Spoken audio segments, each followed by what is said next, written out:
Cimbri's long trek south had proved in vain. With no land to be found, and with all options now exhausted, they followed the Danube River north, into the territory of the Turisci, and in doing so would start a chain reaction of events that would change the course of European history. The Turisci were a powerful tribe living in the kingdom of Noricum, on Rome's northernmost border. They settled there after their defeat at the Battle of Telamon, between a Celtic alliance and the Roman Republic a century earlier. Despite their early conflicts with Rome, they were now considered firm allies of the Republic. The area was also famous for its superior iron deposits, known as Noric steel. This resource was obviously highly valued by the military-minded Rome, and thus the area was of strategic value in more ways than one. Little is known of what occurred between the meeting of the Turisci and the Cimbrian horde, but certainly some disagreement and possibly even some small skirmishes took place, as it was not long before the Turisci called upon their powerful allies in the south. The Roman elite, alarmed at the presence of the Cimbrian horde on their northern border, wasted little time in sending support.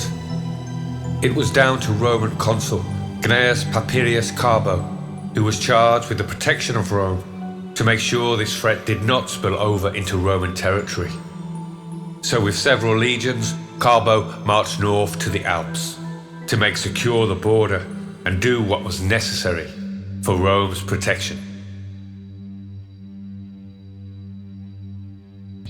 Carbo arrived about a year after the initial incursions into Noricum and took up tactically advantageous position at a narrow passage through the Alps with his 30,000 troops, as this would be the most likely route of the Cimbri if they wished to march upon Rome. Because the Cimbrian alliance seemed disinterested in any advance on Rome, Carbo, now getting impatient, decided to take the fight to them. Here we are struck by a small conundrum. Would a general give up tactical advantage in protection of Rome to engage the whole horde?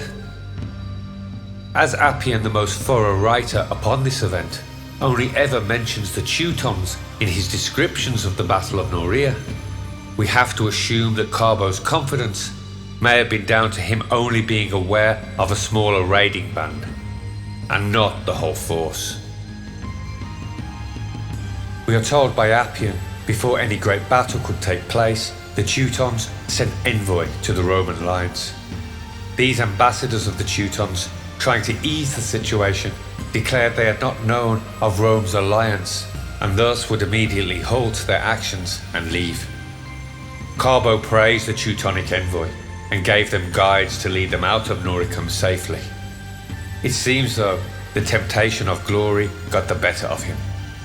Mistaking the Teutons' apology for weakness, Carbo had laid a trap, Appian states, but privately charged the guides to take them by a longer route.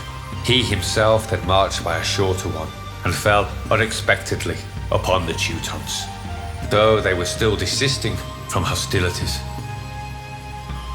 If the Teutons sensed Carbo's plan to betray them and secretly prepared themselves, we do not know. But we know that Carbo's plan backfired terribly. Far from profiting from his treacherous act, the Teutons, by their sheer ferocity, not only overcame the ambush, but killed all but a handful of the 30,000 legionaries Carbo had brought to destroy them. Despite his rash action and his devastating losses, Carbo himself somehow managed to escape the battlefield uninjured. Far from gaining glory in Rome, Carbo's defeat was seen as unforgivable by many a statesman. Historians later note that Carbo's acts, far from discouraging the threat, had in fact inspired it upon them, by virtue of its weak display. This, sadly for Carbo, would eventually end in his suicide, unable to live down the errors of his actions. With one of Rome's consuls brought to heel, and some of the best of Rome slaughtered in the Battle of Norea, Rome was left open. As the reports of the defeat reached the capital, panic and hysteria began to spread. The threat from the north, now known as Terra Cimbricus, was the foremost concern of the populace. Who were these ferocious men of the north, who had so easily overcome a Roman army while at a disadvantage?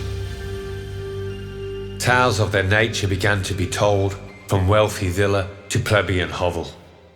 Although we cannot know exactly what was being said at the time, some later writings give us a sense of the reports. Plutarch, as well as noting their great stature and their light blue eyes, states, "Moreover, their courage and daring made them irresistible, and when they engaged in battle, they came on with the swiftness and force of fire, so that none could withstand their onset, but all who came in their way became their prey and booty." He also adds of their battle attire. They wore helmets representing the heads of wild beasts and other unusual figures, and crowned with a winged crest to make them appear taller. They were covered with iron coats of mail and carried white glittering shields. Each had a battle axe, and in close fight they used large, heavy swords. The Greek historian Strabo speaks of the Cimbrian women. Their wives who would accompany them on their expeditions were attended by priestesses who were seers. These were grey-haired, clad in white, with flaxen cloaks fastened on with clasps, girt with girdles of bronze and barefooted. Now, sword in hand, these priestesses would meet with the prisoners of war throughout the camp, and having first crowned them with wreaths, would lead them to a brazen vessel of about 20 amphorae. And they had a raised platform, which the priestesses would mount, and then, bending over the kettle, would cut the throat of each prisoner after he had been lifted up.